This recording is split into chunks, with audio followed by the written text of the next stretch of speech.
않을 수가 없습니다. 수소폭탄은 핵융합무기라고 그러죠. 그 말은 수소폭탄의 원천은 바로 핵융합 반응과 연관되어 있기 때문에 핵융합무기라고 부릅니다. 핵융합이라고 하는 것은요, 가벼운 수소 원자 두 개를, 즉 이중수소와 삼중수소를 결합을 시키면은 거기에 하나의 새로운 원소가 되면서 강력한 에너지가 나오는데 이것을 이용한 것이 바로 수소 원자탄이거든요. 그런데 이 두 개의 수소가 하나로 융합을 하는 데는 반드시 조건이 하나 있어요. 1억 도 이상의 열이 있어야만 합니다. 1억 도. 근데 1억 도의 열을 어디서 내느냐? 현재 화학적으로는 얻을 방법이 없습니다. 포항 제천의 용광로에는 2000도밖에 되지 않습니다. 그럼 1억 도 열을 어디서 얻느냐 하는 것은, 이것은 바로 현재 갖고 있는 핵폭탄을, 분열무기를 폭발시킬 때에 거기에 1억 도의 이상의 열이 나는 것입니다. 그러므로 이 핵분열을 시켜가지고 여기에 1억 도의 열을 이용하면은 바로 융합무기를 만들 수가 있는 거거든요. 그리고 수소폭탄을 만드는 데는 그 원료가 뭐냐 하면 중수소와 리튬 원소라고 하는 것입니다. 중수소는 물이나 바닷물에서 그냥 쉽게 채취할 수가 있습니다. 그리고 리튬이라고 하는 원소도 지금 북한에서 생산이 되고 있어요. 그렇다면 북한은 수소폭탄을 만들 그런 여건을 갖추게 되는 것입니다. 다만 한 가지 북한이 못다 하는 것은, 이 나중에 팜플렛을 보시면 수소폭탄을 만드는 데는 1단계와 2단계가 있는데 1단계와 2단계를 연결시키는 이 테크닉은, 이 기술은 대단히 어렵습니다. 그래서 아직까지는 거기까지는 도달 못하기 때문에 수소폭탄이 만들어지지 못하는 것으로 보고 있습니다. 그러나 이 수소폭탄을 보유하고 있는 나라들은요, 핵실험을 한 후에 빠르면은 2년 8개월, 중국의 경우입니다. 늦으면은 8년 반, 이 기간에 수소폭탄을 만들었습니다. 이렇게 보면은 북한은 핵실험을 한 지 지금 5년이 지났습니다. 앞으로 한 5년이 지나면은 10년이 되거든요. 그러면 그때가 2015년입니다. 2015년쯤은 북한이 적어도 야심이 있다면은 수소폭탄을 만들려고 할지도 모른다고 하는 것입니다. 그러면은 국회의 현재의 억지력에서 5년 후, 즉 2015년 되면은 북한의 핵 억지력은 어떻게 될 것인가를 한번 분석을 해보겠습니다. 현재의 플루토늄 핵무기 수량은 5년이 지나도요, 그대로 10발밖에 될 수가 없습니다. 왜 그러냐면 영변에 플루토늄 생산 시설이 폐쇄되어 있기 때문에 그렇습니다. 그리고 조금 전에 이상훈 의장님께서도 말씀드렸습니다만 우라늄 핵무기, 이것은 작년 11월 북한이 공개를 했습니다. 이 영변에 있는 우라늄 농축시설에서 무기급 우라늄을 만들기 위해서 고농축을 하게 되면은 2015년경에는 10발의 우라늄 핵무기 생산이 가능합니다. 1년에 2발 정도 만들 수 있는 우라늄이 나올 수가 있습니다. 이렇게 되면은 이미 갖고 있는 10발하고 또 우라늄 10발하고 이것을 합하면 한 20발이 되지 않습니까? 이 20발을 앞에서 말씀드린 대로 강화 핵폭탄하고 또 연결시킨다면 이건 또 배로 될지도 모릅니다. 한 40발이 될지도 몰라요. 거기에다가 수소폭탄까지 갖게 된다면 엄청난 위력을 갖게 됩니다. 또 거기에다가 게이츠 미 국방장관이 작년 11월에 얘기를 했죠. 북한은 5년 이내에, 묘하게도 5년 이내에 2015년입니다. 이때 미 본토까지 도달하는 대륙간 탄도미사일을 개발을 해서 미국에게 직접적인 위협을 가할 수도 있다. 이렇게 얘기했습니다. 그러면은, 핵무기 숫자도 많아지고요. 잘못하면 수소폭탄이 될지도 모르겠고요. 거기다가 미사일 탄두에 핵을 실어가지고 미국까지 보낼 수 있다. 이거 대단한 위협입니다. 이렇게 되면 북한은 미국에 이제는 직접적으로 핵 위협을 가할 수 있는 그런 핵 억지력을 갖게 될 수도 있습니다. 물론 이것은 우리가 5년 동안 가만히 있을 때 하는 얘기죠. 종합적으로 볼 때에 2015년경에 북한 핵 억지력을 전망을 해보면 지금보다는 더욱 강력한 핵 위력을 갖게 되고 대륙간 탄도미사일 보유로 북한의 핵 억지력은 미국을 직접 위협하는 수준까지 강화될 것이 분명합니다. 이렇게 됐을 때는 한번 생각을 해보자는 것입니다. 이로 인해서 미국의 핵우산에 의존하는 우리의 안보 상황. 우리는 전적으로 미국의 핵우산 때문에 지금 안보를 유지하고 있지 않습니까? 그렇다면은 미국이 이제 직접 핵 위협을 받을 수 있게 되는 그런 상황이 되면은 미국 시민들은 큰 여론에 따라, 미국 시민들은 여론사회니까 여론에 따라서 한국에 제공하는 핵우산에 대해서 대단히 불안정한 상태로 흔들릴 수도 있기 때문에 우리의 안보 상황은 대단히 중요하다고 하는 것입니다. 만약 이런 상황이 되면 어떡하겠습니까? 그렇기 때문에 우리는 우리의 국가 존립과 생존을 위해서 비상한 안보 대책이 필요하죠.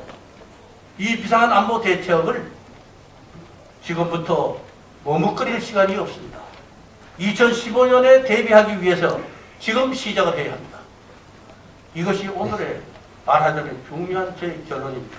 이러기 위해서 그럼 우리는 어떤 대책이 필요하냐? 시간이 제한되기 때문에 여러 가지 제한인 팜플렛을 참고해 주시고요. 두 가지만 말씀을 드릴게요.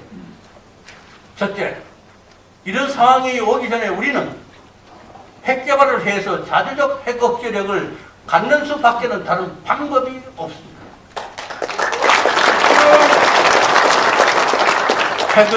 핵으로 대응해야 핵 없이가 가능합니다. 언제까지 우리가 미국의 핵우산 하에 안주할 수는 없습니다. 미군이 한반도에서 철수하기 전에 북한의 핵탄두가 ICBM을 실려서 미국에 도달하기 전에, 그리고 북한이 만에 하나라도 수소폭탄을 개발하기 이전에 우리는 핵 개발을 해야 합니다.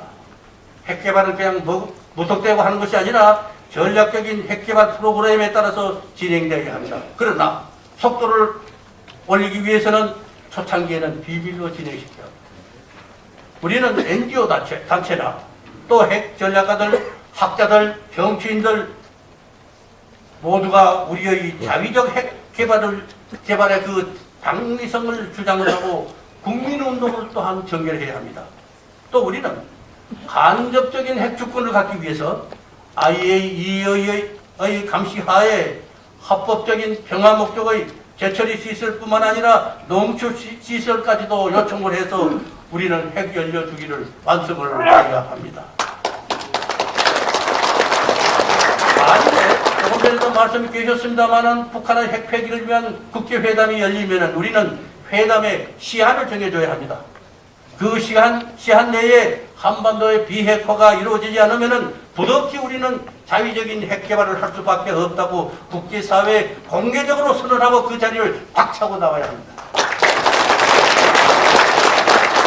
이럴 경우 우리가 강구해서는 안 될 것은요, 국제사회의 강력한 반발을 예상할 수 있습니다.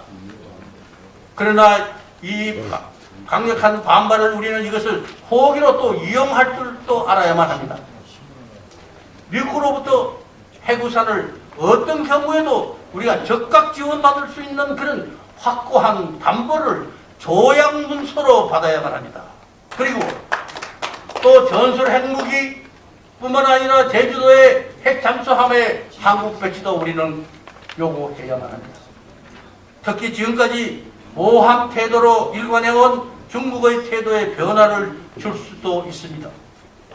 한국의 핵 개발은 일본, 대만으로 핵 도미노 현상이 이어질 것을 가장 우려하는 중국이 북한의 압력을 가할 수도 있기 때문입니다. 그럼 이제 마지막으로요, 핵 위기가 다가오고 있는 이때에 대한민국에는 강력한 지도자가 요구되는 시점이라고 저는 힘주어서 말씀드릴 수 있습니다. 네, 프랑스와 파키스탄의 핵개발 역사를 제가 더듬어 보았습니다. 핵개발 당시 양국은 국제적 또는 국내적 상황이 도저히 핵개발을 할 수 있는 그런 여건이 아니었습니다. 그럼에도 당시 강력한 지도자인 드골 대통령과 부토 대통령이 있었기에 핵개발이 가능했다는 사실입니다. 당시 불란서는요, 불화파에서 1950년대 말까지 핵이 없는 2등 국가로 전락이 되어 있었고, 소련으로부터는 핵 공격 위협을 계속 받고 있었습니다. 이런 시기에 폴란스의 유명한 비엘 갈로아 교수와 앙드레 보프로 교수는 핵 개발의 당위성을 주장하고 나섰습니다. 학자들이 먼저 나섰습니다. 당시 폴란스에 핵우산을 제공하고 있던 미국과 핵실험 금지를 주장하는 유엔의 강력한 반대에 부딪혔습니다. 그러나 두 교수는 비례 핵억지 이론과 다원적 핵억지 이론을 앞세워가지고 미국의 핵우산은 잘 들어보세요. 미국의 핵우산은 폴란스가 몇 발의 핵이라도 가지게 되었을 때 더 확실한 담보가 될 수 있다. 핵이 없으면 담보가 안 된다는 겁니다. 핵우산. 그러므로 뿐만 아니라 소련의 핵공격도 우리가 몇 발 안 되지만 이거라도 갖고 있으면 억제할 수 있다. 이렇게 주장을 했습니다. 또한 중요한 건 이들의 주장을 받아들인 드골 대통령은 이들의 말씀을 잘 받아들였습니다. 포용이 있었어요. 그래서 드골 대통령은 핵을 가진 자주국방 건설 슬로건으로 대통령이 당선되었고, 그리고 당선 2년 만에 핵실험을 성공했고 핵 보유국의 대열에 다가서서 위대한 폴란스를 만들었습니다. 또 세계 최애 빈국의 하나인 파키스탄은 인도로부터 3차례 공격을 받았고 그때마다 패했습니다. 당시 파키스탄 부토 대통령은 인도를 이길 수 있는 힘은 핵무기뿐이다. 우리 국민이 모두 잘 들어보세요. 풀뿌리를 캐먹는 한이 있더라도 핵을 만들어야 한다. 이렇게 해서 결국 핵을 개발을 했습니다. 그 이후 인도의 공격을 한 번도 받은 바 없습니다. 이만큼 핵에 갖고 있는 것은 대단히 중요하다는 말씀입니다. 북한이 우리에게 자 끝을 내겠습니다. 핵으로 서울 불바다등과 같은 무자비한 대응을 하겠다고 하고 있을 때 우리의 국가 지도자가 앞장서서 자위적 핵 개발의 당위성을 국제사회에 알리고 국민들에게 핵 개발로 오는 그 고난을 함께 하자고 호소한다면 온 국민은 하나가 되어서 핵 개발을 박수를 치면서 성원하게 될 것으로 믿습니다. 그래서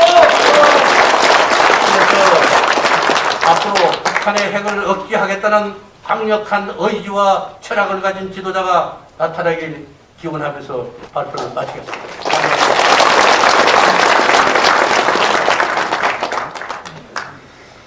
감사합니다.